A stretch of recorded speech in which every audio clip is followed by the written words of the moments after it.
In today's podcast, I sat down with Sheri Ridgeway, CEO of Ridgeway Group Innovations, or RGI for short, which she runs alongside her husband, Ross. And she's also the current board chair at the Fort Collins Area Chamber of Commerce. RGI has two divisions. One, a contract provider of technical services to the government agencies, and the other, a consulting business helping other small businesses do business with the largest purchaser of goods and services in the world, the U.S. federal government. As our conversation unfolded, I came to understand how Sheri's background in journalism prepared her for what is effectively a translation business. Sheri speaks and communicates fluently in government-ese and nerd-ese languages and in normal American English, which helps her navigate regulations and requirements and communicate deliverables and help others do the same. Today's episode is full of navigation of a strange territory for me, the government, but I had a wonderful translator, and we shared many laughs and a few tears near the end. So please tune in and enjoy, as I'm sure you will, my conversation with Sheri Ridgeway. Welcome to the LoCo Experience Podcast. On this show, you'll get to know business and community leaders from all around northern Colorado and beyond. Our guests share their stories, and through it all, you'll be inspired and entertained. These conversations are real and raw, and no topics are off limits. So pop in a breath mint and get ready to meet our latest guest. All right, here we go. Welcome back to the LoCo Experience Podcast. My guest today is Sheri Ridgeway, and Sheri is the CEO of Ridgeway Group Innovations, better known as RGI, and also the current president of the Fort Collins Chamber of Commerce Board. Yeah. I think I'm officially the chair. Oh, you're the chair. Yes, Sorry, yeah. My bad. I don't know. Some The boards boss get lady. picky about it. I don't know. Yeah. I'm not sure who is or isn't, but I You're think familiar with HMFIC? maybe. What does that stand for? I think it's a military term. Is this going to get real awkward now? Because she has to be like TU Head or mother effer in charge. there you go. So, at both RGI and Fort Collins Area Chamber, Sheri is the HMFIC. In some ways, perhaps. But, yes, not at all in the implied. Oftentimes, it takes me a few minutes to get people to laugh on this podcast. Thanks for making it easy for me. Yeah, for sure. Would you like to describe RGI? Sure. It's a local small business, family-owned business. So we often tease that Your husband was invited. He was invited. He declined. Ross is I say all my best material comes from him. So it'd be nice if he were here, but he is. He prefers to not be in the spotlight if given an option. So yes, yeah. So sorry to interrupt you. You're good. Hey, So Ross, I'm sure you're listening. yeah, you will be. Will be. So yeah, we're a small business doing two things. So we help small businesses win federal government contracts. And then we also have federal government services contracts that we perform on. So To do stuff. Yeah. And So- when I was in Colorado Springs, I experienced some companies doing that kind of stuff. What kind of stuff do you do? Are you specialized in certain areas? And Yeah. So that when you're small and you're starting off, a lot of it is just executive experience. So it's sort of what Ross or I have done in the past and could kind of demonstrate an ability to oversee or recruit for. But as you get bigger and more experienced, then you have things that you can point to that sometimes expand that sphere of influence. So we business operations and technical support services are kind of where we're focused now. so you're almost like business consultants to the government to do stuff better? I don't know. Let me give you a few examples and maybe Sure. that'll help. Yeah. So we have a... And this is just one side of your business, I understand. Yeah, it's kind of half of it. It's the consulting is kind of where things started, and then the federal government services is sort of the place that we're looking to grow. It's going to be the scaling component. Okay. So we have at the FAA in Oklahoma City at a place called CAMI, which is kind of their medical institute. We do some technical writing services for them. Okay. So we help out with 508 compliance and reviewing research documentation. So that's an example. We've had at National Park Service, a help desk, been part of a help desk contract you there. speak government-ese, kind of. You can help people speak government-ese. So yes, a part lot of of it honestly is translation. When it comes from helping small businesses win contracts, a lot of it is just understanding Yeah, the what it regulatory is, environment, and all the forms. yep, all the, how you say things in ways that make sense to the government, how you interact with the requirements that they have, the things that you're going to have to attest to or submit, or just how do you function in the process. Have you heard government-ese before? I have. Oh, you so have? much. Okay. Gosh, I'm sorry. I thought I was original. You might be. I don't I know. don't run in those circles. Yeah, it's a lot of jargon, like a lot of things, but So your technical writing, that's one of your contracts right now. It's got Yep. kind of translation stuff as well. it's really more looking at the research and then doing some light editing, and then doing 508 compliance. So making sure that when they publish it, it will be accessible to be read. 508 being So could someone with an assistive device interacting with this document understand it in a meaningful way? I see. Sometimes it might be audible. Right. Read this website to me, Yes. or Yes. whatever this Yes. research paper. Right. Yeah. Or I suppose I don't know. Or what like are the other- color blindness. If I see this graphic, will right. that make Okay. sense to me? Will Yep, I be yep. able to discern? If you have a bar graph, am I going to be able to see what's on the bar graph? Will that make sense to me? Yeah. Or is it going to need more So are explanation? you an expert in that field, or do you hire the people that are and then they? A little bit of some- both. okay, So you're becoming an yes, expert. we I think you have to be very good at understanding what can we do and what are the edges for where we need help. Yeah, fair. Yeah. Very interesting. And then let's talk about the other side. And then do you have people that work for that side of the business then, and they're doing contracts and Yeah. they're doing editing and overseeing other teams? So and in doing some stuff? cases, there are pieces that we are self-performing. There can be places where we have, like for the help desk, we had an employee in Philadelphia that reported Just to did the Park that Service function. office in downtown Philly every day. So it Okay. And then you get whatever 30% of the cut off of that employee's cost or something. that would be like that. delightful if it were that. But yeah, I mean, It's like a Yeah. temp agency a There's little some bit in that regard. G&A where you're and making overhead sure- that- yeah. yeah, Sure. yeah, Okay. yeah. Interesting. And probably a lot of interesting navigations. Do you like puzzles? I do like puzzles. It doesn't surprise Yes, me. yeah. I like solving problems. I like figuring things out. I Yeah, like having I don't know if MacGyvering is like a legit term, but I like MacGyvering Within the boundaries things. of government appropriation. Yeah, I like to think about are there different, unique, kind of Yeah, creative there a better way of approaches to doing this? things. Yeah. I like optimizing things. And probably my suspicion is that in some circles of the government there are lots of opportunities for better doing things. Yeah. It's an interesting environment now. I think that right now there's perhaps this push Kind of a bull for in a china shop almost. there's this push for let's give it thinking this. about how do we do things more like commercial, kind of general Business-like. industry does. And so you have some places where there's a desire to, and even a push for, how do we make sure that commercial best practices are making their way into the government? And then sometimes your contractor doesn't install the pool liner properly. And it falls apart right away. And anyway, I digress. We'll stay out of that for the moment. We'll listen you up with half a glass of wine first. So the other side, the consulting side, is helping you, because you've been navigating. You started in that space of the government contracting, and then you started helping other people. Or co-created it. No, it's interesting.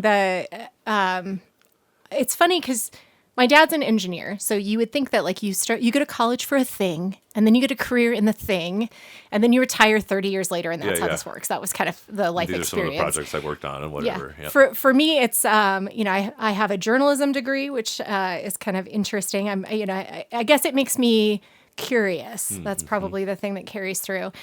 And then my career has been a little. I worked in IT consulting for a very long time, not as a technologist, but as kind of an interpreter, somebody who understood. Speak nerd-ese too. Yeah, like I know enough about I could play an IT person on TV. And so I was the interpreter, and I thoroughly enjoyed that, and eventually was working for a local company that had both a commercial and a federal practice. And there was sort of this, hey, your array of approaching things would resonate in a federal government environment. You'd have the patience and the stick-to-itiveness and the kind of relationship focus that would make you work in the federal side. So then I started working in the federal space, and that's kind of how that started for me. Anyway. Okay, I love for it. Ross started off He And can you tell me, when was this inception? of the company. Yeah. When all good things happened, which was 2020. Oh, so this is a young company. It is a young company. Yeah. So we had kind of officially started in 2027, but it wasn't a significant invested all in effort. 2017, you mean? 2017, yes, Yeah. until 2020. Okay. So yeah, in 2020, I had carefully orchestrated a transition from one company to another company in March of 2020, very carefully architected transition. And I literally left on a Wednesday. And on that Monday, when I was going to start my new job, I had no job to go back to and I had no job to go to. Wow. And so that gave us the very real Did you moment have a robot? Because you were dabbling a little bit. we were dabbling and we Yeah, had yeah. this real moment of, do we do this? Am I going to panic search for a job We now? have or thought are we gonna about just rock starting it? our own thing, and we've always been too chicken to do it. Right. Is this the moment to just go for it? I love it. And so by the time everything kind of came back online, we were like, we will never have more momentum than we have right now. Right. So Well, and plus the demand for a lot of different things was strong. It was easier to deliver services if you were technology forward, like you were. yeah, You yeah. hung out with nerds before you got hung out with government people. So what does a consulting contract look like for you, and what are some of the kinds of clients that you take in on that side of your business? small is funny because if you say small business, that means like all kinds of things. It can be up to like 500 employees. Yeah, according to some yeah, metrics, yes, right? yes, or even larger than that, depending on. So when I talk about small, I'm talking about the federal government would think that you're small, and so that is a very large spectrum where you have, companies that could be. For sure. Less than 35 million in a Right. specific item, Certain and industries, you're right. still small. Yep. And so, we do have customers that are Almost all of thousands our of members people. at LoCo Think Tank are what government calls small businesses. Yeah. But we put them into 3 different tiers because Yes. there's so much difference between Yeah. running a 100-person company and a 2-person company. Yes, yeah, and I think in that in the kind of less than 200, probably you have a lot of.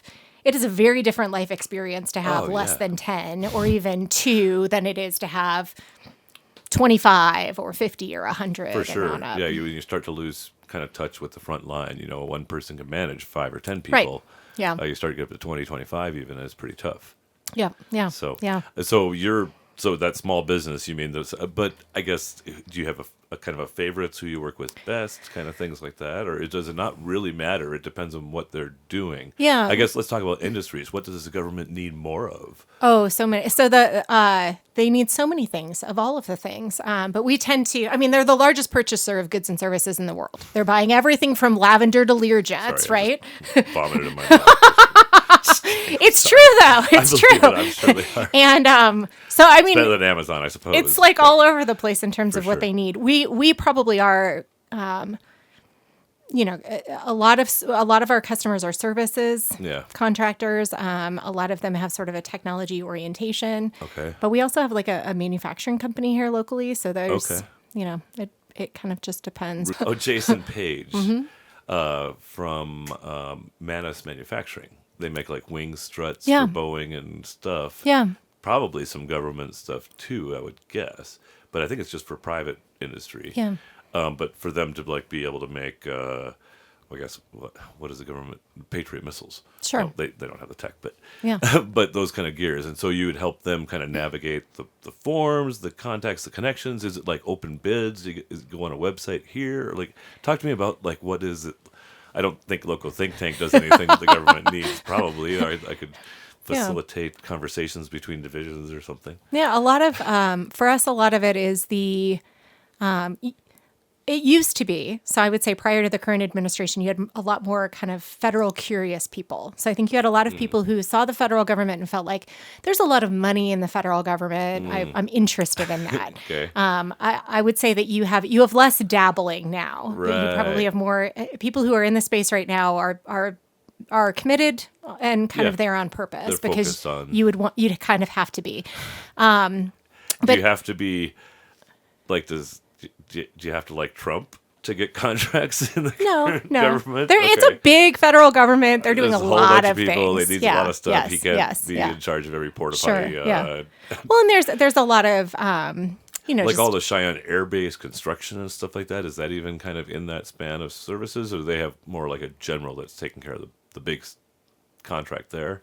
you All mean the missile base kind of work they're doing it over the next 10 years. or so whatever? are you talking about the Sentinel project? I suppose so. Yeah. So They're doing like $1 billion project up there, right? yeah, up Or at more. FE Warren. Yeah. So they those are things that Department of Defense or the Air Force would contract But even out. cleaning those buildings, for example, Sure. might be something Yeah. that Or, a and company- providing the toilet paper and Right. watering Gotcha. the grass and Yeah, fertilizer, or- just like all the things. or even at the USDA research centers around here or things like that. Yeah. Like even just having contracts to do stuff, Yeah. mechanical contracts or stuff Sure. like that even, Yes. right? Yeah. Like, Yeah. All the things. the government owns the building, but they still have people that do all the things that Right. other real estate Yeah. requires. Yeah, yeah.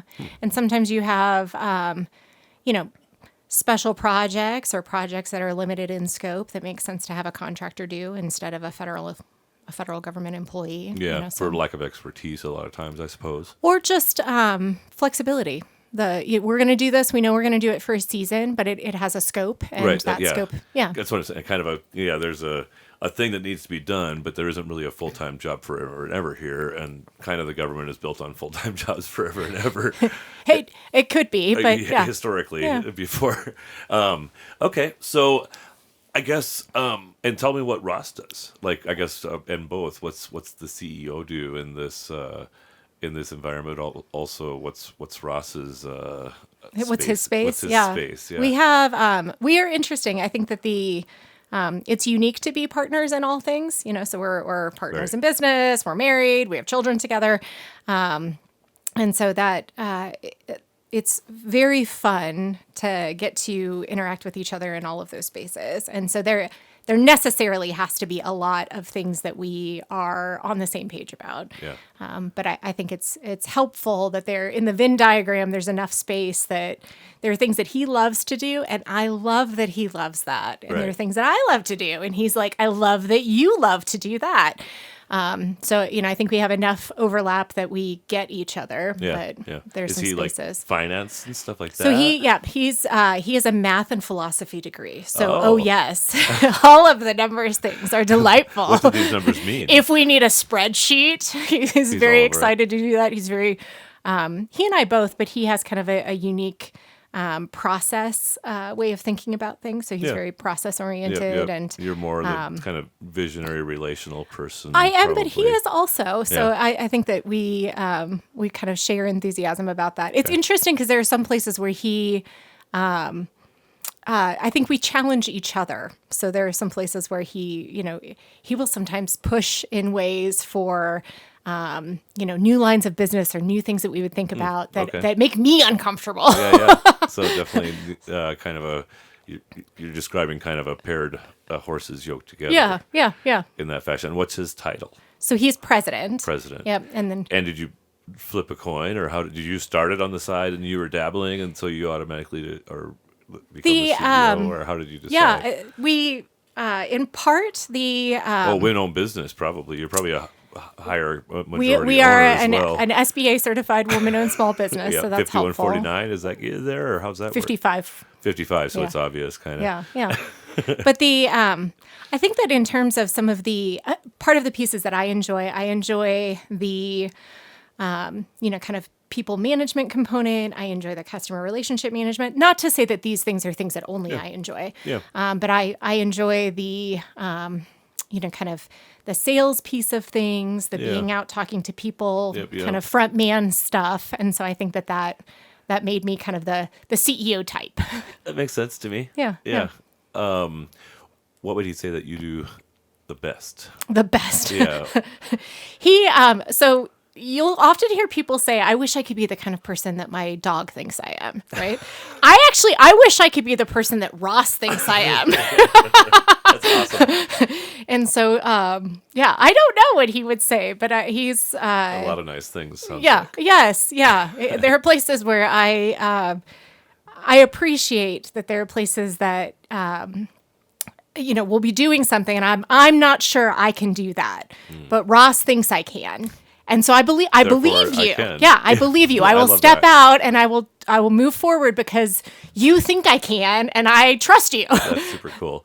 We're going to have two power partnerships on back-to-back here. Well, Ross isn't here, but we're talking about him. But Nima and Valeria were just on last week. Awesome. And so a pair of paired partners in business. Yeah. Talk to me about the chamber. So were you involved with the chamber at any level before you did this? Okay. Yeah. So I, for a long, long time, I've been, involved in or around the local legislative affairs committee. Okay. And so that was something that I did. Even as like a working in tech kind of person? Yeah. And stuff? Yeah. Talk to me about that. So once upon a time when I was just doing kind of local IT consulting sales, I was part of the local legislative affairs committee at that time. But why? So, and you could maybe ask the same question now. Curiosity? And why. I guess. I love... Because you don't hear that very often, not to challenge you, but kind of employee rank and file folks don't that often like get involved in that kind of a It's probably because I'm curious. Isn't it once a week? It is. It's once a week. So it's at 7:30 in the morning on a Friday. Right. Normal people don't just sign up for that, Yeah, I don't know. I hang out with all these people who do. So to me, all the normal people do. But I think it comes down to being very, very curious. Yeah. So I'm a very curious person. I like to know how things work. And you want to make things better. I want to know. Yeah, I want to know what's going on in our community, and I want to make things better. I do like having. For me, it's one of the very best places to know about what's happening in our community. Yeah. So I'm the kind of person, for example, we were at Spring Park yesterday with the kids. We're playing. The fire station is there, right there by the park. And they're always so gracious to like let the kids come see all the things. And, but I'm the person who does that. And then I'm curious about...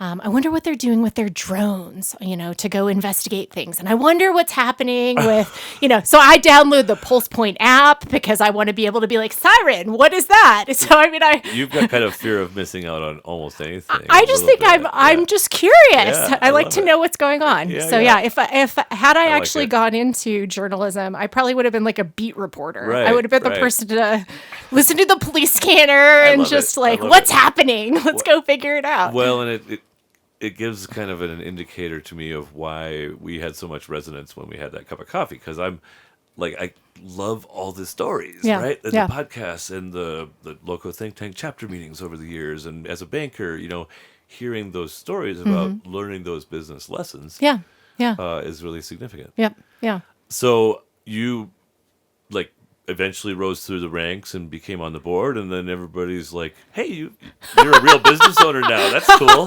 Or talk to me about that transition. So for local legislative affairs committee, I was an attender for a long time, and then I was part of the leadership team for that committee. So I was, and when you are the chair for the local legislative affairs committee, then you have a seat on the board as part of that. Okay.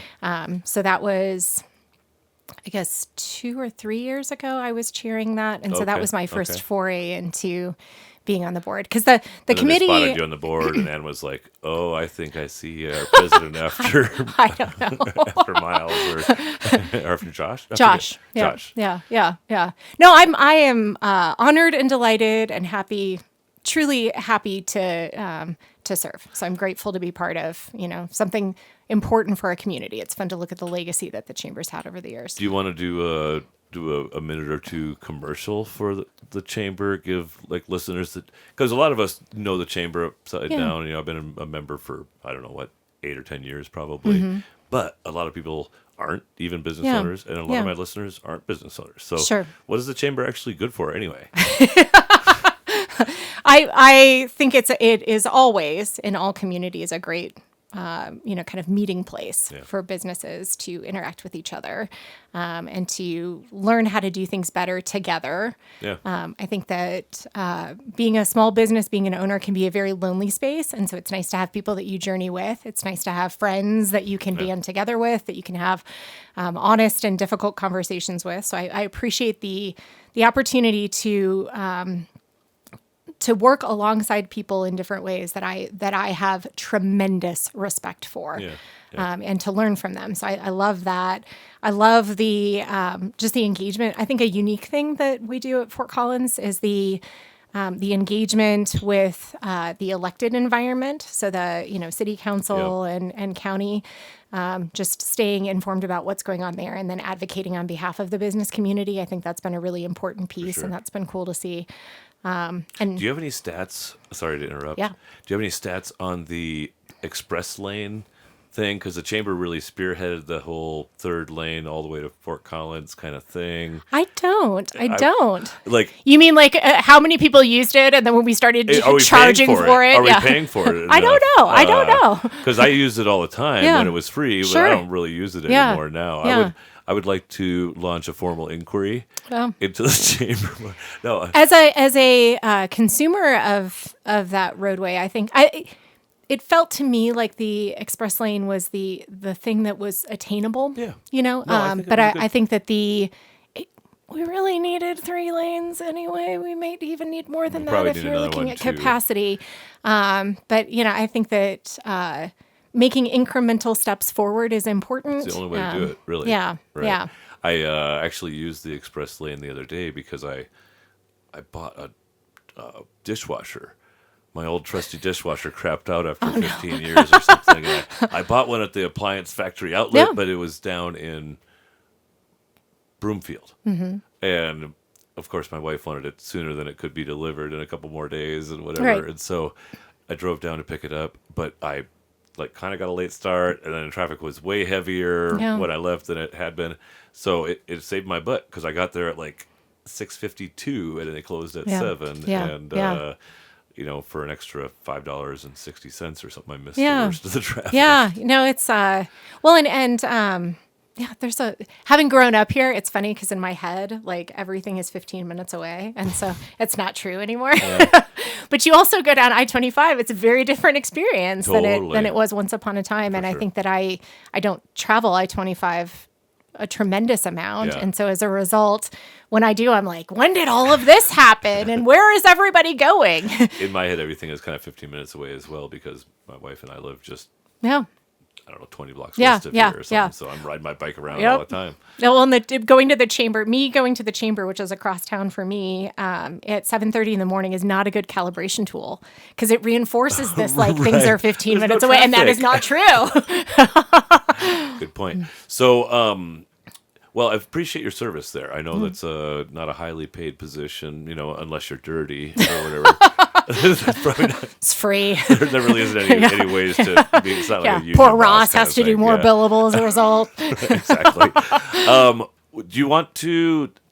I feel like it might be wise for us to take us all the way back in the time machine and then kind of unfold this woman becoming an entrepreneur, this journalist. Is that the right way to do it, or would you like to further talk about what RGI does, what you're planning on scaling into in the future? You are the podcast mastermind. Well, I'm happy to do. Is there things you really want to share that are important? Maybe 3 tips for contracting with the federal government if you've been thinking about it, outside of call me, I'll help you, or whatever. Because I don't want just people slinging their services on here. Yeah, no. But what? Talk.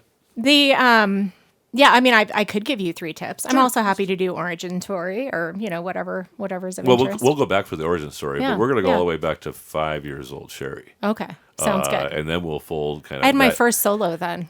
Your first solo? Yeah. For singing. Really? Oh, so you apparently I nodded at the piano player.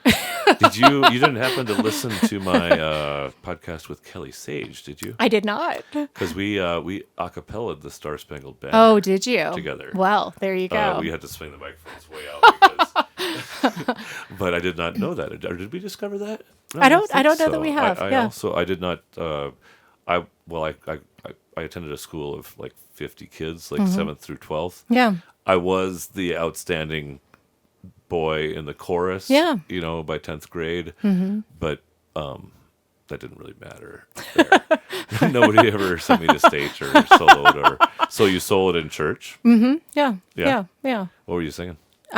Surely Goodness and Mercy. Do you know that song? I don't know. I don't think so. Surely goodness and mercy shall follow me. Sounds like a... Oh, I do. I Yeah, do know that yeah, one. yeah. So was that during like a scheduled children's program? I don't know. I don't know. Or was it more Honestly, like- the most vivid memory that I have is somebody made, and nobody on the pod who's listening will know this, but somebody made the like okay hand symbol for me, like when I was going back to my seat, and I didn't know what that meant. So I got back to my seat and I was like, Mom, what does this mean? That's awesome. They were like, good job. We'll explain later. All right. So stage me. Set the stage. Are you oldest child, youngest? Are you I here am in Colorado? oldest. Yep. So I grew up here in Fort Collins, actually. So I was born in Poudre Valley Hospital Okay. and grew up here in town. And What were your parents doing when you were 5? yeah, so my dad, classic tale, came Yeah. out west to Okay. work for Hewlett Packard. Oh, yeah. Heard that story before. Yes, yes. And from where? Virginia. So they Okay. both were at Virginia Tech back Do your east. families still have family roots back there? As the uncles They and do. the cousins are Yeah, more there than yeah, they are here? Yeah, kind and then of my, thing? my dad also recruited one of his brothers to. Oh, to in Virginia besides. So make that's the where move the too. government connections are probably. You probably got some... I have a little bit of that. So my grandfather worked for the National Security Agency, Ooh, like before yeah, it yeah. became the NSA. Yeah. And he But not worked too on much, really. he worked on supercomputers, and Oh, so cool. he had air conditioning in the 50s and 60s, and he was perfect to work for NSA because he doesn't like to talk about anything. That's how you can talk to the nerds, so because you're kind of from a family of nerds. I a kind little of am, bit. yeah, Okay, yeah, so yeah. so engineer nerd dad, and your mother is also an engineer. Or what's her? She has a clothing and textiles degree, obviously, so Okay. fashion. Oh, fashion and engineering. Okay, and can we get their names? Yes, Dawn and Liz. Hi, Don and Liz. Yeah. So they come out to HP. Yeah, In the yeah. I guess Well, and they're late both 70s. Yeah, or she something had like an that? accounting minor, and so they were both working at HP Okay. in the Loveland Yep. plant, and then moved up to Fort Collins when they opened that location. Okay, So yeah, and other siblings come along. I have a after? brother, so he's 2.5 years younger than me. Okay. Yeah. And then talk to me about 8-year-old Sheri. Like, what kind of a young lady are you becoming, other than bold enough to sing in the church and talented enough? Now, my presumably? dad, CSU, for example, has a engineering and music combo, right? Because you often have these Oh, yeah. mathematical Yeah, people who are Math also nerds musical. or- So yep. my dad was like choir director and sang in Cool. New Virginians, and so he. Yeah. So that was part of the reason that I had. I see. There was sort of a, hey, you have. Some natural ability, some inclination. Yep, We'll give you opportunities Oh, cool. and a space to kind of cultivate and grow in that. And eventually you were like, well, yeah, that's all great, but journalism, not the math I and sciences. started at CU, which we can talk about it. It's fine. You started at CU. Yep. So before we get to the CU part, let's begin with. Let's talk some more about teenager. Yeah. Well, and I have to give the disclaimer of when you go to Fort Collins High School and you were a baby fetal lamb that can't even walk yet, you can go to CU and it's fine. That's what I say. I don't really quite understand that. I'm a North Dakota transplant. So if you're a lambkin that becomes a Fort Collins High person. So the Fort Collins High School, you are the lambkins. Oh, right. And so it's keeping on the... So CSU would be the natural progression to of the become a lamb ram. to And become so the you didn't ram. want to Well, necessarily- I wanted to do something different and to be far enough away to be far, but close enough to be close. Yeah. And so CU was good Makes for that. sense to me, honestly. Yeah. I think there's probably 1,000 kids from Fort Collins For that sure. Yeah. signed up at yeah. CSU. Yeah. or Our graduating CU class just was for like that. 50-50. You had Really? Not in terms of those who stayed in state. You had a lot that went Wow. either interesting. place. Yeah. It makes sense. I Yeah. mean, it's a normal thing to want to get at least 20 minutes away from your parents. Yeah. Well, and I was like, So- how much am I going to fully embrace the college experience if But was it for journalism by then? So I did start with a double major. So I had journalism and then vocal performance. I started Oh, off really? my first. Okay, so you year blossomed doing in that. your singing career, perhaps. I guess so. It was more for fun, and I think that when you get into kind of music at that level, it becomes really, really scientific. To be honest with you, like there are places where I felt like the study of the music both was challenging for me, and it also in some ways, kind of the wonder and awe of it was a little bit too prescriptive. So I didn't enjoy listening to something and noticing the chord progressions or being able to anticipate something based on what it should normally do based on the rules. And so I discovered that I kind of enjoyed an untrained listen to music and enjoyment of music versus interesting. So you kind of escaped from it to avoid having to learn too much about it. And CU didn't have a minor; they just had a major, and so it was a demanding major. As a person who didn't play piano, it was very hard, and there were places where the kind of that nitty gritty knowledge turned listening to music into more of an exercise of analysis versus listening to it just to enjoy it. And so I can imagine. I was thinking when you were talking about some of the great songs, and for me also sounds perhaps for you some of the faith-driven songs that are like how great the art or there's a Christmas Oh Holy Night, like sung really, really well. That could make your hairs and your arms stand up, and it's probably almost a scientific thing. Some of the transitions and stuff. Sure. Yes. Yeah. It's not just the words, even though the words are awesome. Sure. So anyway, I was just imagining. Well, and I think some of that though is just the unexpectedness of it. Sort of if you think about Oh Holy Night, kind of some of what's interesting about that is just I didn't anticipate that we were going there, and it just keeps building and building and yes, exactly. Or some of the great, even the classical music, songs. Yeah. It's a surprise. Most of my classical music knowledge is from like Bugs Bunny, right, and cartoons that are around. But or the "Where's the Beef" commercials. Yes, right around there, but sometimes I can call it a Mozart or whatever, Or wait, is that no? I was gonna say is Rembrandt. No, he's a painter. So you can listen to there you go. Yeah. Or can you? Well, it depends on how much acid you would eat. That's true. So you go to CU, and how much acid did you No. None. But you did shake your heels off a little bit, probably. It was, I think college is great it's life on training wheels, right? Yeah. Yeah. So it's can't get in too much trouble. It's a pretty small region there. Yeah. Hard to kind of get away from Boulder. Yeah. It's one of the beautiful things about it as a college town in a way, right? Like your whole life is like 6 blocks from itself. Right, and you can adventure up to Netherland, or you can go down to Boulder or something if you want to, but why would you really most of the time, right? Like it's just easier if you just stay around the nest. The Pearl Street I think was a pretty kind of a mainstay at that point. Oh, for sure. That was always when we would come down to Boulder, when I first moved here, that was where we'd go. So you dropped the music eventually, and talk to me about first job.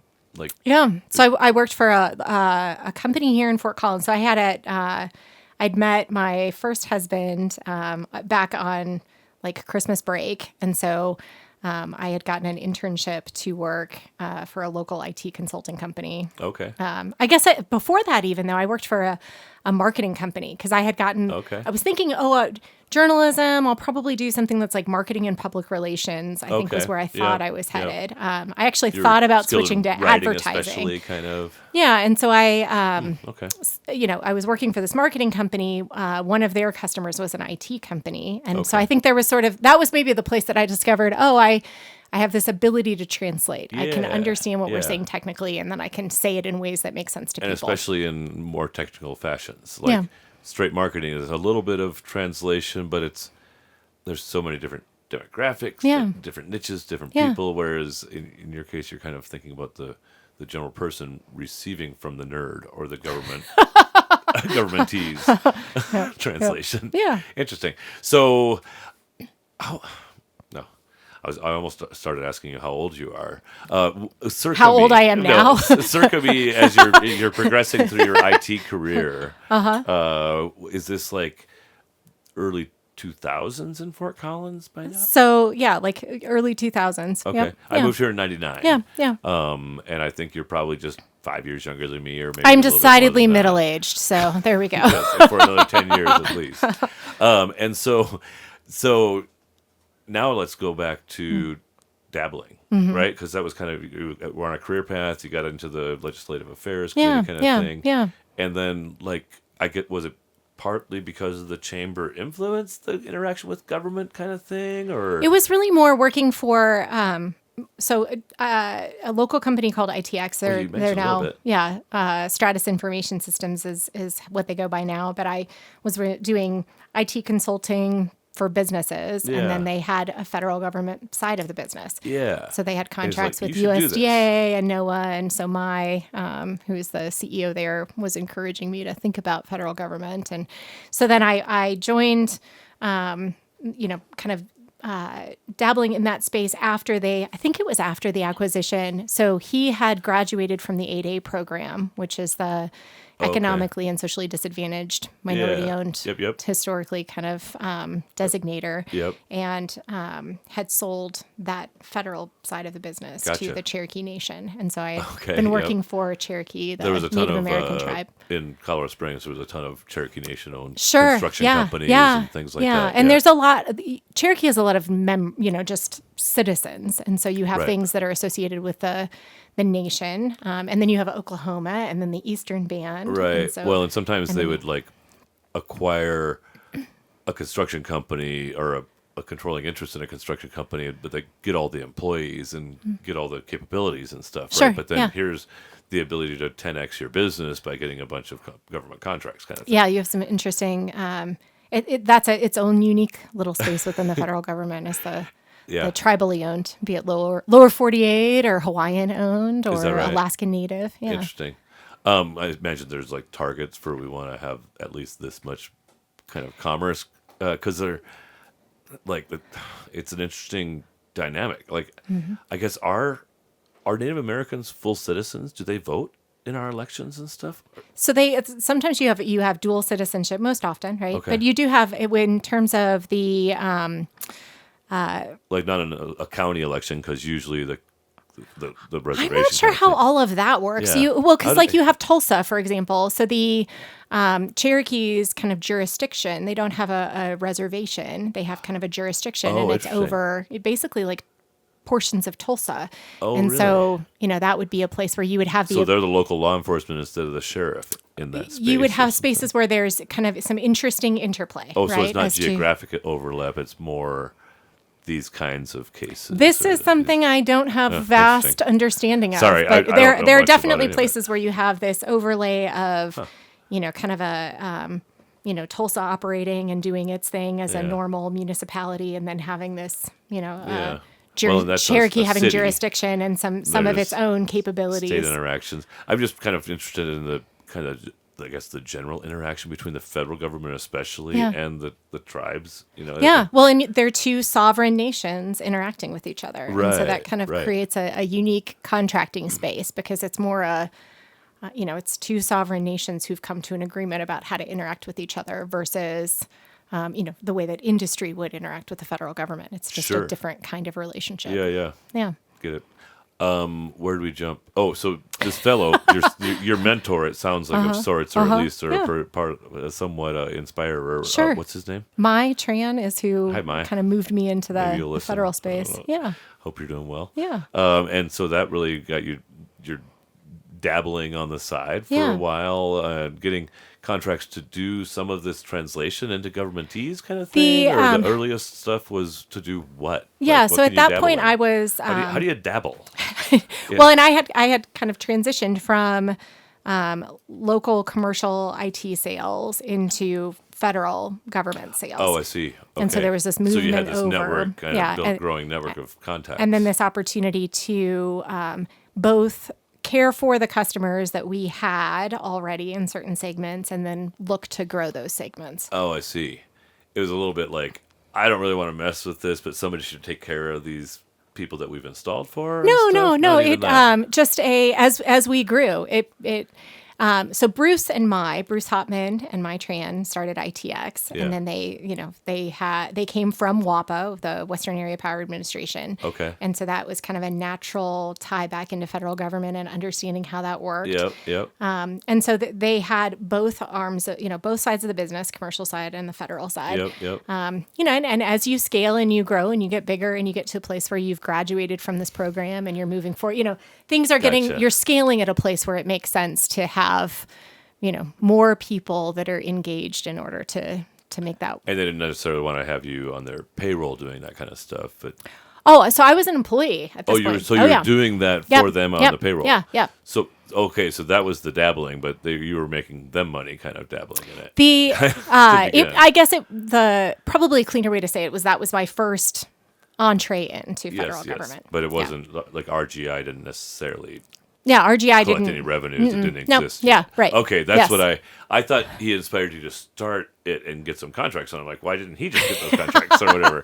And it sounds he like did get those contracts, and I got some experience, and then then you're like, oh, this is pretty easy actually. I should probably. I don't know it's easy, but I know a lot more about how it works. Fair enough. I get it. Yeah. Okay, so then, and did RGI launch actually before the 2020 change job layoff whole scene? We had prior and was to Ross involved already? Yeah. So prior Right to from the that, start. we had some consulting work that we were doing. So helping people with what the federal government space would call capture, which is like business development. So finding opportunities and then figuring out how to position for those opportunities, how to deliver solutions, and then proposal. And so be it either request for information responses or RFP responses.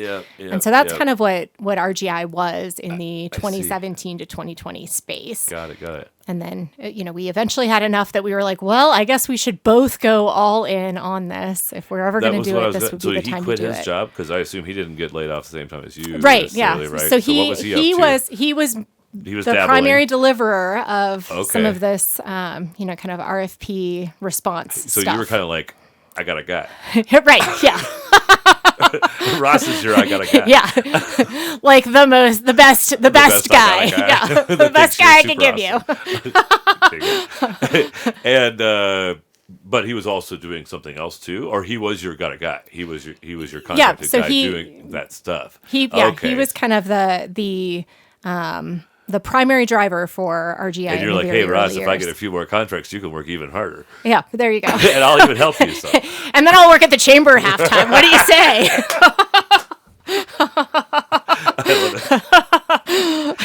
Would you like to tell me about your children?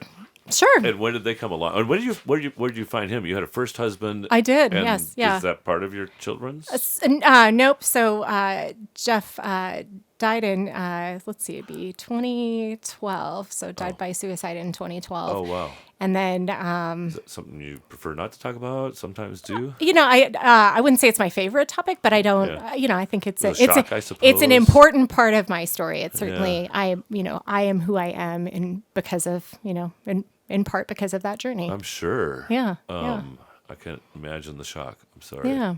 Yeah. Sorry that would happen. So 2012 took you a little while to recover. I reckon. Yeah. And then so Ross and I started off as just he was a single guy, somebody that I had known from once upon a time. So we'd worked together at ITX, and then he had left, and I had continued on, and we had stayed in touch. But he. It started off as he was a friend to me, somebody, a safe guy, a person that hang out with. And I prefer to be with people person. So there are people who can be like, I'm going to go to a movie by myself, I'm going to go eat dinner by myself. I am not that person. So I was, in that season, I had friends that were couples, I had friends that had children, but I didn't have a lot of people that were just. Is really. Yeah, so if you wanted to be like, hey, is almost worse. Yeah, so we developed a friendship, and then at some point he was like, we're dating, right? We're dating, like that, right? I was like, I do know that, we've been dating for a while. Yes, no, I see that. Do you want to go upstairs? Is that his next line? No. Sorry, Ross. I didn't mean that. But it was obviously, once those feelings were expressed, it was pretty mutual. Yeah. Pretty neat thing. And then I think as you, being a more mature adult, you have a clearer sense of what your priorities are, what's important to you, what's going to work well for you. And so we very clearly had great alignment in that. And when did you remarry? In 2014. 2014. Yeah. And then kids are what ages? And so we have a 10-year-old and a newly minted 7-year-old. So she just turned 7 a little bit ago. And you could share their names if you'd like, but you can also just share with me a one-word description of each child if you would like to take that challenge. Gosh. Well, Everly's is easy. She's exuberant. Exuberant. Yes. I like it. Yeah. You know how I think I was preparing for interviews at some point, and I was like, one word for me. Gosh, I don't know, but I was like, man, Everly, it would be exuberant. You just like said that. I like it. Enthusiastic about life. Yes. Love Yeah. it. Hi, Yeah. Emily. Yeah. Clara is I don't strategic maybe, or she's I don't know. She's very She's the 7-year-old or the 10-year-old? she's the 7-year-old, but she is very It's a big word for a 7-year-old. Take that as just a compliment, young full lady. of thought Yeah. and observant and just discerning. Did we talk about halos when we had coffee? I don't think so. I don't think so. We've been studying this thing. It's a little bit like DISC. Okay. It's developed in Brazil, and they've got the thinker with lots of free thoughts and ideas. I just did a couple of trainings on this, and so I'm kind of fresh. And then the logical analytical is the organizer planner kind of person. The social relational person is the green type. Yeah. The orange is the achiever entrepreneur, high performance, whatever. And then the integrator is the brown type that is always kind of thoughtful, always wants a little bit more information. So they're kind of a clean integrator. half and half, Yeah. I would say, where Yeah. they, not exclusively, but I think they have, Well, we actually have, according to we Halos, have each person delightful is kind of dreams that like- they might, someday do even this, RGI together. yeah. And I think they'd be skilled to do that. The Halos theory is that each person is kind of a yin yang Yeah. of two things. Yeah. I'm the white and the green. You're probably green and orange, I suspect. You'd have to run me back through it. Orange is the achiever entrepreneur. White is the thinker idea person. That might be you as well. Yeah. Blue is the organizer planner. Ross has probably got some of that. He has a lot of that. Claire does too. The green is the social relational. Yeah, I have a lot of that. Yeah, I thought so. More than me. The orange is the achiever entrepreneur. I think innovation. You're green over white. I'm white over green. Okay. And Ross is probably. Well, the achiever entrepreneur is the orange, the deep driver, thinker guy, but also some white Can you get things in in there? the. Okay. Well, everybody's a little bit of everything, kind of. But anyway, and that was Clara. Yes. Yeah. And Clara is probably a brown type. Yes. Yeah. The founder's theory of Halos says no business will kind of grow from $1 million to $10 million without having an integrator brown type in their team. Yep. So you might have some big things. There you go. Yeah. And purpose. Purpose. We have a sponsor for the LoCo Experience podcast. Thank you to Purpose Driven Wealth of Thrivent for sponsoring our Purpose Driven Questions segment. At Purpose Driven Wealth, they believe financial clarity leads to a life of contentment and purpose. Their mission is to help guide clients using a values-driven, stewardship-based approach focused on provision, contentment, and enjoyment. With more than a century of experience, Thrivent helps individuals and families navigate life and business transitions and prepare for the future while creating space to live generously and give back in meaningful ways. To learn more about Purpose-Driven Wealth, please call 970-330-7411 for a complimentary initial consultation. And now, on to the questions. It is Purpose-Driven Wealth in Windsor, and so we have some purpose-driven questions. Okay. And we'll take a break after that, but we'll ask a couple of these. Thanks, Clinton team. Let's do this one. Can you describe a business decision that you made that didn't make sense on paper? Oh, yes. And the result? Yeah, no, I think if you are in an early startup, kind of whitewater phase, you make lots of decisions that are decisions that don't necessarily make sense on paper. Have You you? can change your mind, too, is the important thing to remember. Yes, sometimes. that's true. I'm trying to remember this book that it's the, oh, shoot. What is this book called? Predictable Success. That's what it is. Are you familiar?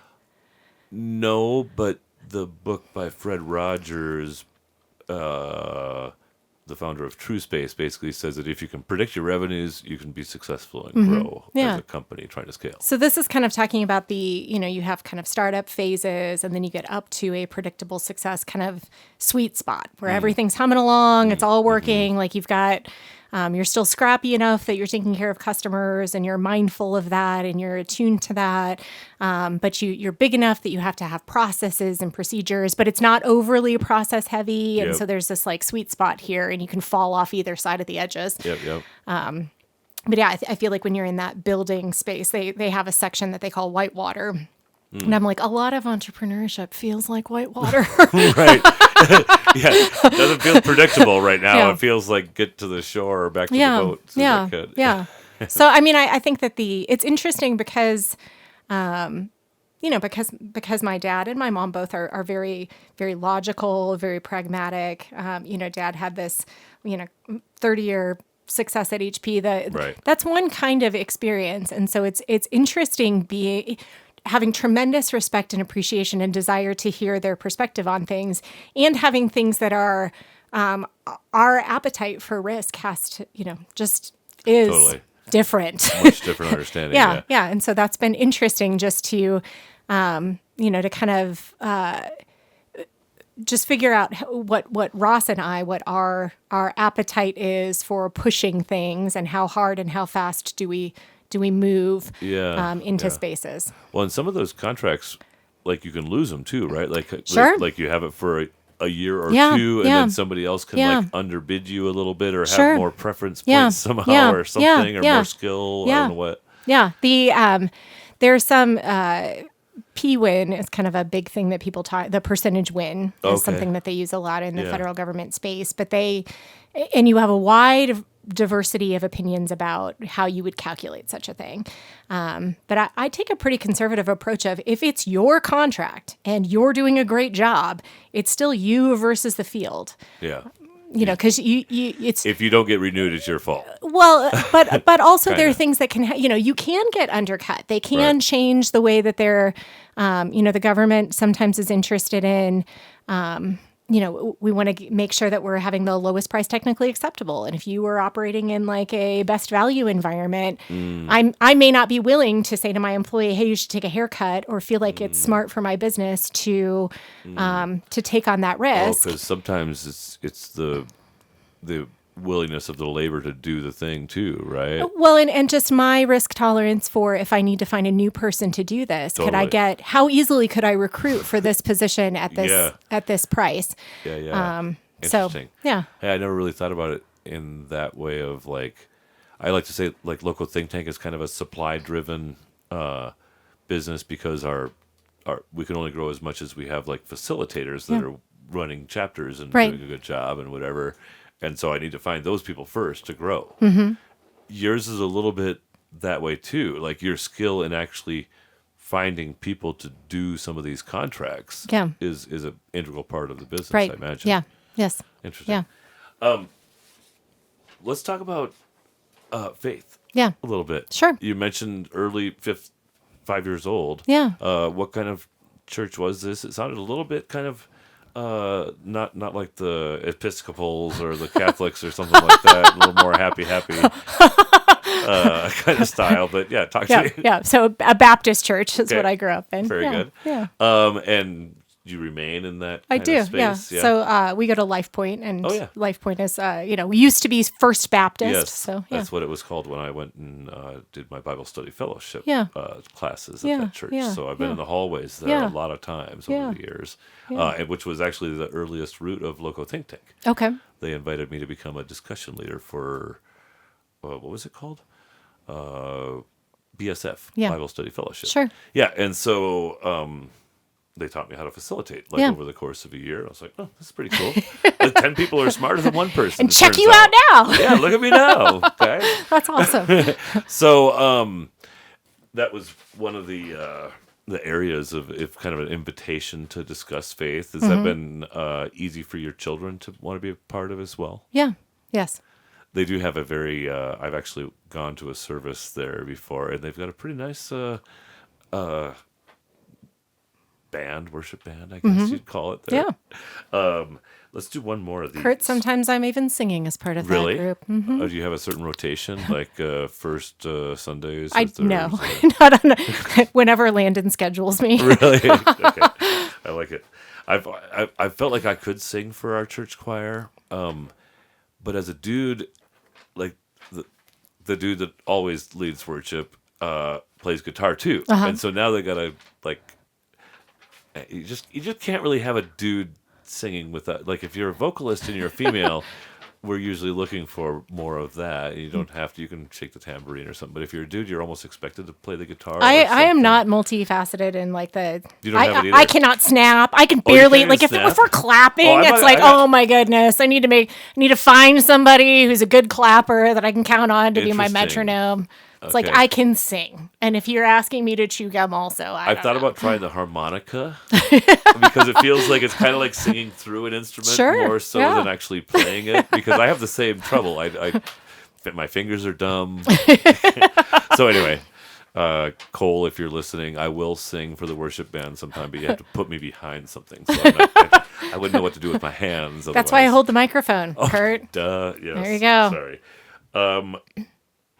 What are your thoughts? You mentioned hinted at it already, but if your kids or one of the kids would want to be part of your business in the future, but what are your thoughts on legacy in general? Yeah. Here, both with the business and with your family. Sure. Yeah. The very interested in the kids doing, fulfilling their purpose and living with purpose. And so, I view that through my faith. And so I'm God knows giving what them that is. opportunity to view it in that way. They don't have to too. decide what their purpose is. Yeah. And, I would love for them to be part of the business, but I don't, that's not something that that I would force or that I would hold them to. Yeah. I think Do you it'll plan be on doing fun this for the rest of your adult working life, probably? for now. As long as you can keep getting contracts? Yeah. I mean, our renewing. current plan would be to kind of keep doing what we're doing. And I would love for, it would be super fun if the kids at some point wanted to be part of that and kind of, start joining in. But I think that there's also I don't know where God will leave them in their lives. And Sure. I'm excited to see what it'll be. And I don't want to be a damper on where, I don't want to have sure. restrictions about what they do or how they do it. How about for you? For me. Beyond just the business, but like, you're kind of like IT person gets involved in a legislative affairs committee, joins the board, and is there like other things that you aspire? Maybe politics seems like something that you could do really well. Is that something that's curious? I'm curious about it. I don't know. I don't know when or in what way, but I'd vote for you for county commissioner. I think. I enjoy. You're not thinking 2026. I love this community. I love the legacy of this community, the history of this community. I love, I love the people in this community. So Sounds like you're well connected in the overall region and things like that. Yeah, I think so. I don't know. Okay. So not yet though. You got some work to do on RJI first. Sure. Is that what we're Yeah. saying? And I got some momming to do, probably. Momming, Yeah. so maybe 10 more years. Yeah. I don't know. But it is a curiosity. I think that I certainly know that helping people is important to me, and so there are a variety of places that could take me. Fair. What are the most important things right now for Northern Colorado from your perspective, for business especially? Yeah. For families, obviously, as part of having successful business. Yeah. but- I think maybe part of the reason that I, between serving on LoCo and the chamber board, I appreciate that I get to dig into things that I do think are important issues for our community. So when I think about housing and workforce talent and jobs and economy and kind of the infrastructure things, roads and energy Sure. and water Yeah. and all of those things are things that I, that I see the chamber either getting smart on or investing in Right. trying to improve and Man, those are things that I'm like, those feel like the things. the water impact fee has been kind of an item of discussion Sure. on the LinkedIn recently. I don't know if you've seen some of that and why there's so few ADUs being built. Yeah. And the main reason is because to hook into the water system, it costs you 50 grand if you're lucky, Sure. or maybe quite a bit more. You know, and so the cost, but the cost of actually attaching is like $500. And so the permission to buy water from the city costs 100 times what the actual physical connection does. And There's a wide spectrum of what water connectivity and delivery looks like in the region, and that's really interesting. You know, especially when you look at you know, kind of competitiveness. You know, I mean, I think there's a place where it's a you know, if we, as a region, how do we think about ourselves regionally? You know, and how do we also think about creating solutions that make sense regionally? Do you have any knowledge on the water project, the NISP thing? I am familiar, but if you're going to ask me like what's happening, well, 'cause Fort Collins, like a year ago now or something like that, Fort Collins basically backed out. Sure, they were like, "Hey, the costs have blossomed from 50 million to 200 million, and it's just too much." Yeah, and I wondered to myself at the time if them backing out was gonna like make it not work, or is there enough demand for these other communities? That's been a really dynamic space, right? Yeah. So so do you have any? Do you have any inside updates from your chamber work or otherwise? I mean, we're keeping a close eye on it. We're very interested in, you know, certainly, you know, I think NISP will be a really important project for us. It'll be interesting to see. So you're pro Glade? I mean, I think I would love to see that project go. I would love to see Fort Collins be part of that. Yeah. And it'll be interesting to see. I think that water is the lifeblood of growth ultimately in this region, and we got to have a chunk of that. Yeah. Well, and it's, I think about, you know, so I am super nerdy when I think about, you know, energy or water. I think about you know, if you look at the Adams Tunnel or, you know, like CBT, if you look at the decision to bury power lines underground, you know, these are things that such foresight and wisdom to make these decisions. And so you know, in this time and moment, I think about what are those legacy things that we have opportunity to consider now, and how do we do that well?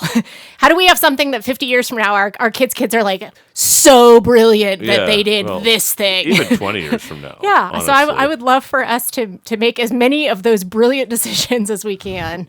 And I hope to discern them. You're not championing a specific policy or horse in that space yet.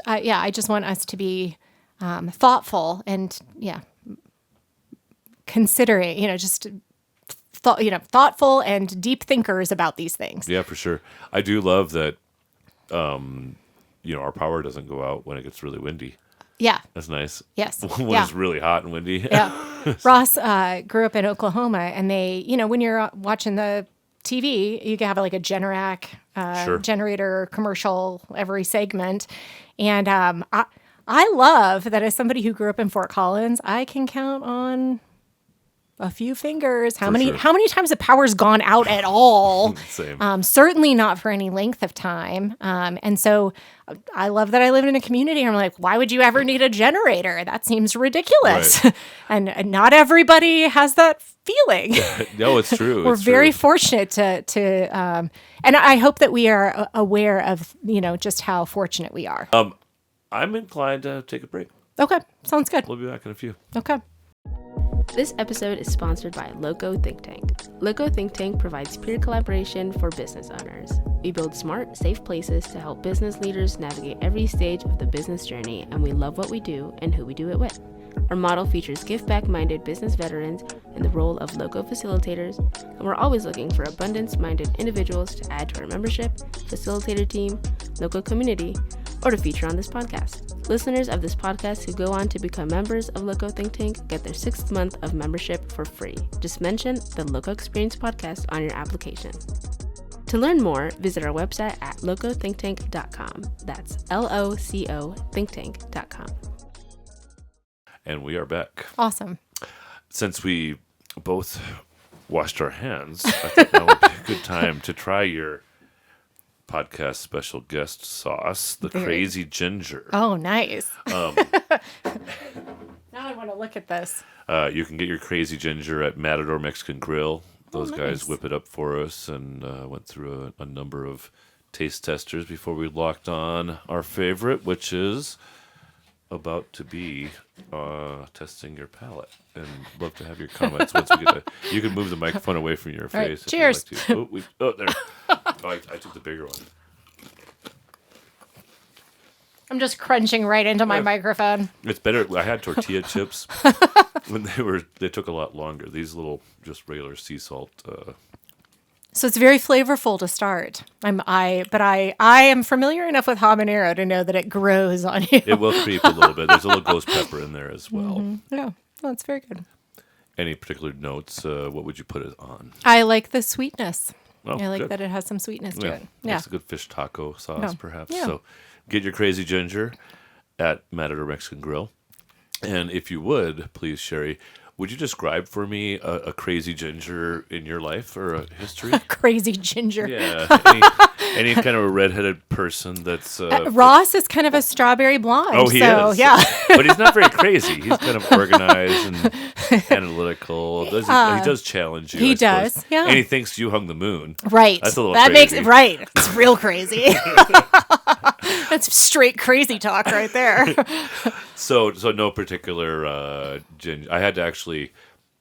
I texted Ginger Graham when I came up with the name of this sauce. I was like, just so you know, I was not thinking of you at all. Unless you wanted me to be. Yes, and then but you in could case, carry it in yeah. your restaurant. It would be pretty funny. But we haven't made the connection yet. Talk to me about, like, favorite things. Mm-hmm. Like, you got these kiddos, you said 7 and 10. What do you do with them? What do you do with them? Yeah. They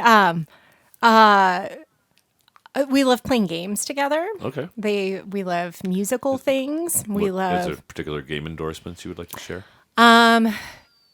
so Rook is one of our oldest's favorites. And then It's like a chess-related game, perhaps? it's or kind of something, like or- spades. Oh, interesting. Okay. So it's kind of a I've been spending the weekend playing both whist and pinochle, and I taught my mother euchre. Okay. Yeah. If you've ever played I have that. played euchre. And, I don't remember all of the rules It about was the euchre. first but- game that she had learned in like 40 years or Yeah, something like that, yeah, which was pretty cool. yeah. And she was pretty good at it. Yeah, we grew up playing a lot of games. So Really? that, yeah. Kind of So a normal Rook thing. is a favorite. Tripoli is a favorite. Zingo is probably Clara's favorite. Zingo, Rook, and Zingo it's like bingo, but for it's pictures. So I think it's kind of an Oh, okay. early So- elementary kind of game. yeah. We taught Killer Bunnies. Have you ever played that game? No, but one kind of like that name I've had. Something about exploding cats. Yeah, right. Exploding Kittens, is it? Exploding maybe? Kittens, perhaps. Yeah, this is perhaps. So yours is- I prefer Killer Bunnies to Exploding Kittens Oh, really? personally. Okay. But I yeah. haven't played Killer Bunnies. Yeah, but it's a fun game. I like it. I used to actually enjoy. I'm not used to. I still would enjoy if I saw him, but it's been a while. Fierce Bad Rabbit. Okay. Have you seen music locally here? I'm so I bad. sat at Mishawaka in front of like all the moms of the like then 17 or 19-year-old Fierce Bad Rabbit band members that were That's playing awesome. at Mishawaka. Yeah, and yeah. they were like so proud. It was such a cool thing. That's so cool. So anyway, I have a very particular memory of that. Yeah, yeah. Only, what did you say? Killer rabbits? Killer Bunnies. Killer bunnies. Yep. I Yep. mean, you can Yeah. see why I've drifted over to Fierce Bad Rabbit. Would you like another chip, by the way? Sure. Okay, I'll have one too. Oh, see, I grabbed a double bite. What's your favorite place in Colorado?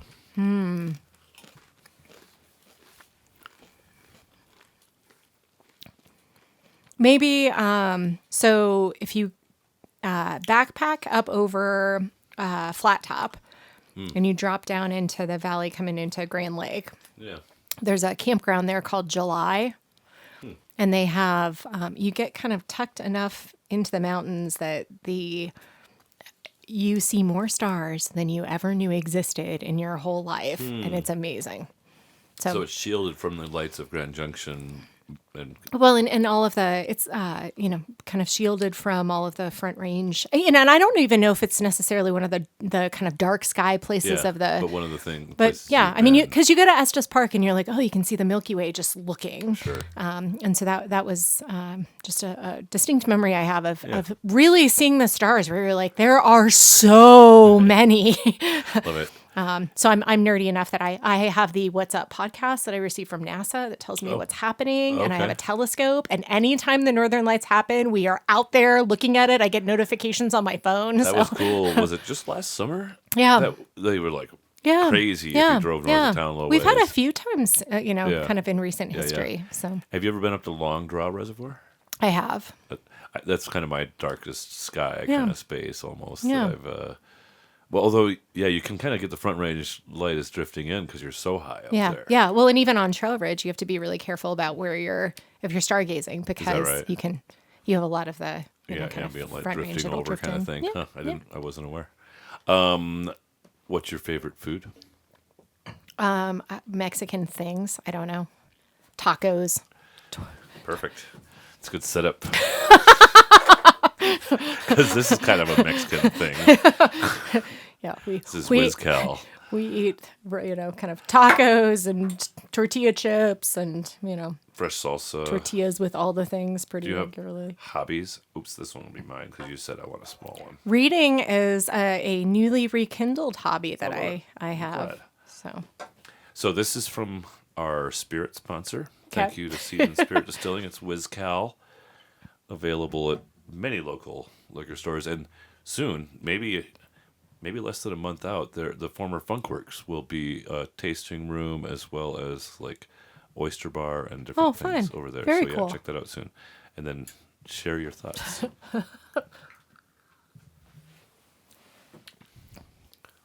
Are you supposed to like smell? How do you taste? Yeah, just a little smell. WizCal. Just have a little sip, Like drift off. wine? You're Do you not have to, shooting it necessarily. I mean, you could shoot it if you wanted to, but it's not everybody drinks straight whiskey or WizCal or mezcal, and so for the relatively less initiated, it can be kind of abrupt, I suppose. We went to.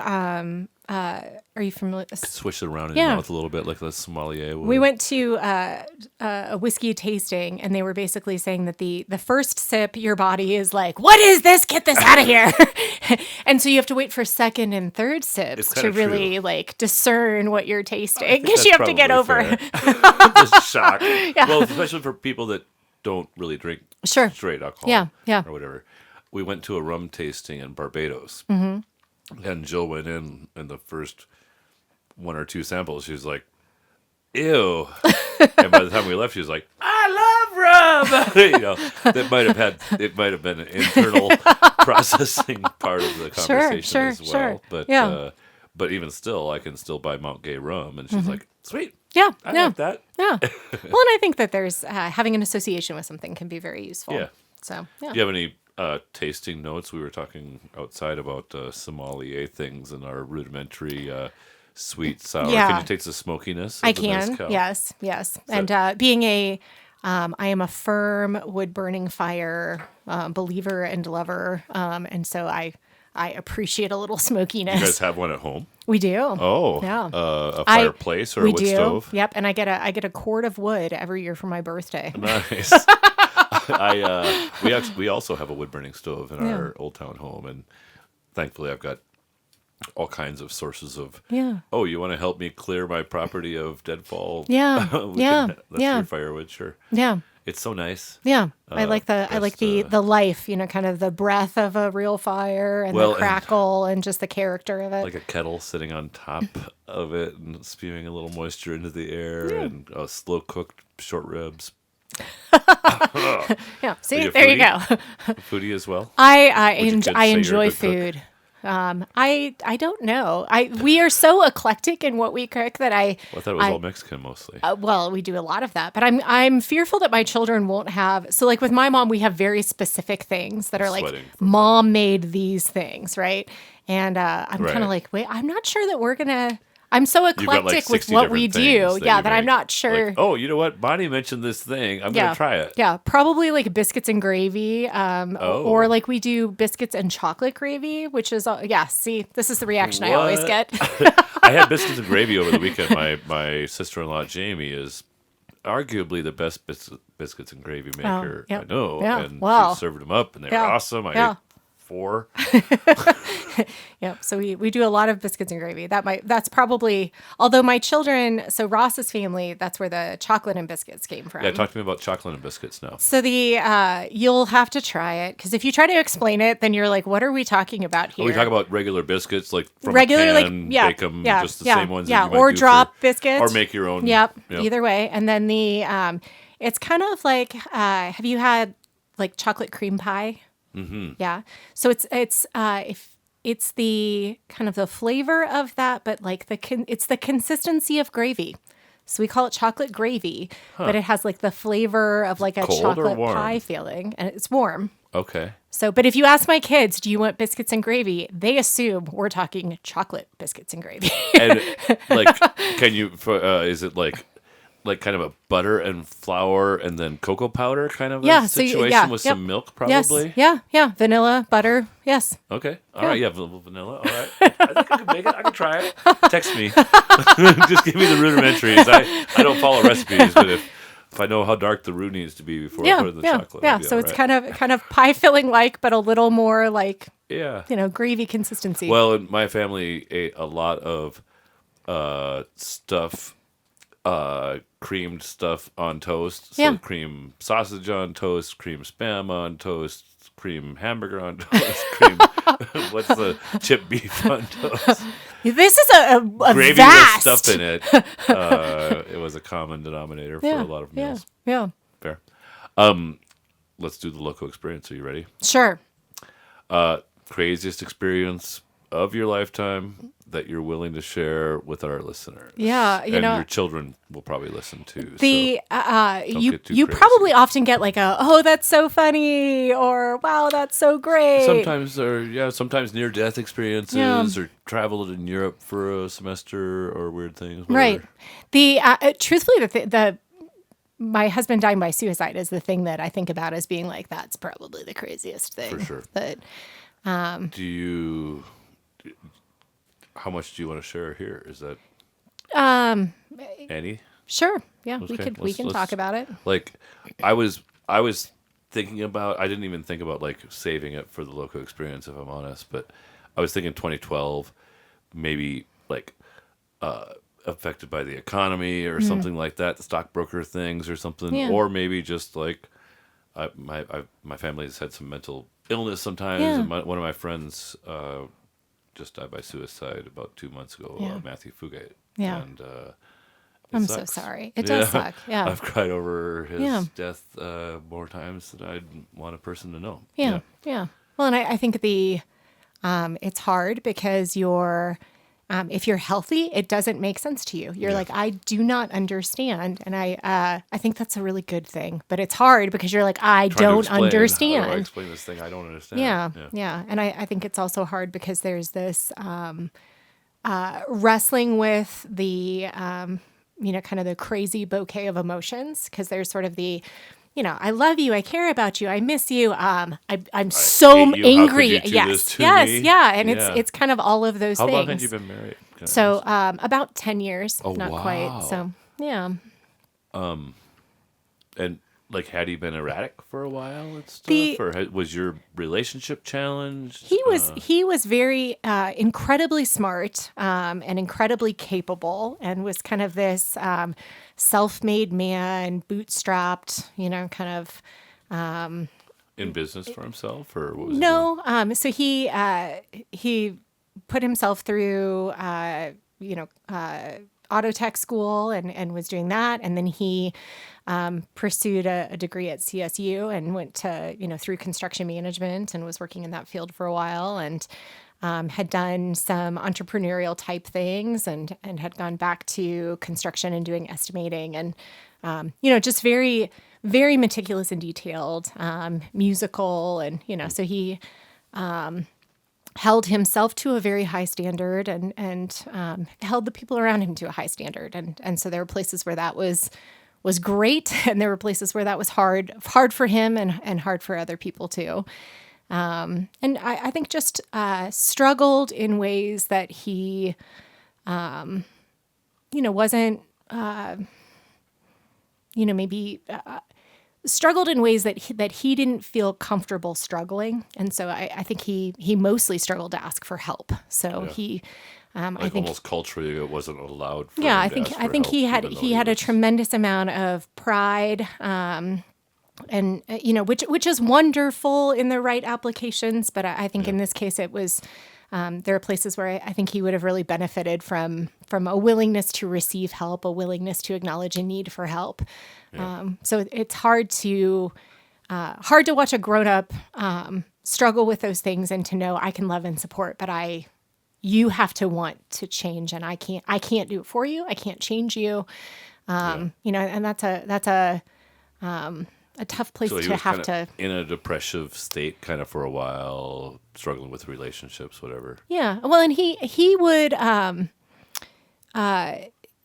he was not always, you would not always be aware of him being somebody who struggled with depression, because he could be very, very outgoing, Not very substance abuse, energetic, anything? No, I think there was definitely some self-medication in lieu of receiving, help to deal with things. I think there were some places where he would look to, to kind of But opiates? no, like Because that's or SSR. No, drinking, much, okay. or smoking smoke pot, weed, whatever. these yeah. kinds of things. Okay. Yeah. But no, like over the top kind of stuff and that necessarily. Yeah. Some, Yeah. just I think for him it was just the kind of the escapism of this is hard, it's overwhelming, and how did you- the escapism of things. how did you like find out like what? I am grateful to have not been there, but I wasn't it stinks to be a first responder, but Glad that wasn't you. they were the ones who found him, and so I'm grateful that none of his friends or family have to carry that. And yeah. My dad found a dead body.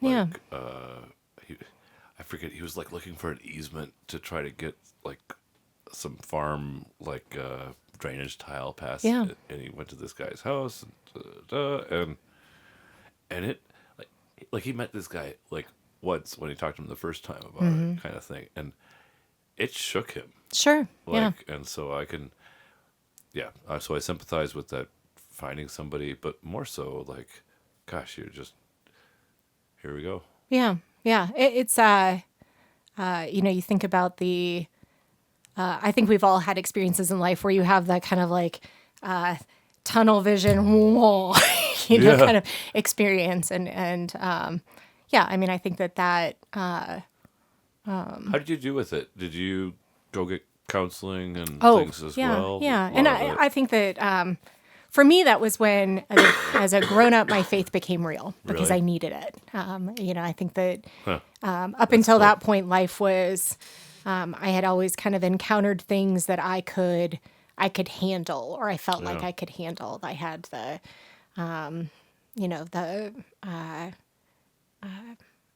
just the I got this. the ability Don't to really need your help, God. I'm pretty awesome on my own. So that I've was been one where there. I was like, I've been there a lot. I decidedly don't got this. And so I think there's there's beauty in stepping in faith and then experiencing God's provision and presence in that space. So there's beauty in that, and then there's also just in growing. I think that a lot of smart, strong people become smart, strong loners and don't, maybe don't learn to rely on people, to open up to people. Yeah. So was me for a lot of my life, I would say. Yeah. And I think a lot of people are that way. And I think that a season like that, you're sort of like, I don't got this. I can't do it. I need help. You have to be very open about that. And then to get to experience, kind of how sweet that is to rely on people, to need them and to rely on them and to have them truly want to be there for you.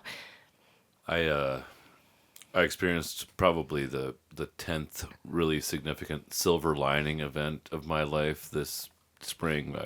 My neighbor complained about my chicken coop being too close to his fence, and so I had this whole thing where I had to move my chicken coop, and then but now I've built this beautiful grassy side yard that my 12-year-old dog just loves and rolls around in every day, and I've got little dwarf Alberta spruces and all these plants around it, and so this thing that I was super annoyed, like, asshole, like, my chicken coop was there a long time before you put your hot tub adjacent, but now I've got this amazing new yard space, and the silver lining of that, and there's a dozen more important things than that, but like, you guys, I don't know if you were trying to have kids or never really were, but like, the silver lining, unfortunately, of his passing is you got a whole second chapter in some ways, a new career, starting a business, you got 2 littles, an awesome husband that thinks you hung the moon. I am grateful for just the restorative and redemptive work that God does, and I've certainly experienced that. It would have been easier if he was hit by a train or something like that, I imagine, but perhaps different in a way that wouldn't have you be the same person you are. So I guess we can. What's that? I think there's an interesting. Remembering is kind of an interesting practice. I think when you, in the throes of something, sometimes I remember, so I was going through grief counseling, and they wanted me to, one of the exercises was like, paint your emotions. And I remember thinking, like, this is the dumbest exercise ever. And I really protested but I had, for weeks, I'd been talking about, I just have this like, this like yuck, this muck that's like lingering, and I don't even know how to like verbalize it or what to do with it, but it's there, and I feel like it's sucking the hope out of my life, and I don't know what to do about this yuck. And so I finally was like, fine, I will paint my emotions. But it was this very meaningful, kind of exercise of connecting with that. But in that moment, a lot of that just felt like yuck. The way that I would describe those feelings is just if you drain a pond, and unfortunately I guess it's been so dry, you don't have these like mucky things. Well, but I've got a pond, a fish pond in my side yard in the back, right adjacent to my beautiful new garden space where I keep goldfish and stuff.